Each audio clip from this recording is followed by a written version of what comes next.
Hi, and welcome to this tutorial. Today, we're going to review the event settings in the Expo Pass web application. Let's get started. Log on to your virtual event using your admin account. Then click on the hamburger menu at the top left-hand corner of the screen and find Event Settings. Here you will find a variety of options to customize your event. You can toggle the attendee web app access and mobile app access with ease. Wait, what's the difference between the two? The web application is what you're looking at right now. Whether you're doing a hybrid event or a 100% virtual event, this is where your attendees will go to access their streams, pre-recorded content, or other event materials. The mobile application is geared for live events only.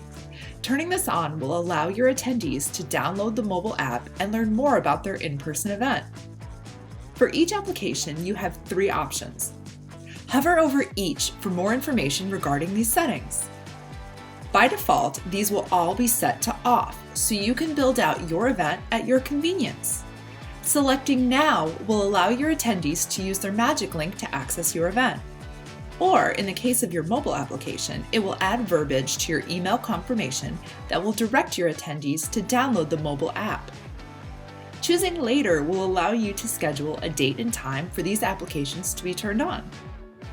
The next feature will allow you to add magic links directly to your confirmation email. The magic link is a unique web link generated for each attendee. Clicking this link instantly authenticates and logs your attendees into the virtual event. But remember, the web app must be turned on for this feature to work. The Event Reminder email feature allows you to schedule when you would like your magic links to be sent to your registered attendees. Note that if you would like magic links to be sent multiple times, you can go back after your first email reminder goes out and schedule a new time. The last feature, Video Streaming Enabled, will enable you to add streaming or pre-recorded content to the web application. Only your Event Success Manager will be able to turn this on for you, so please reach out to them for more information. Once you're satisfied with your event settings, click the blue Save button. You've now completed your event settings. If you have any more questions, please reach out to your Success Manager. And thanks for using Expo.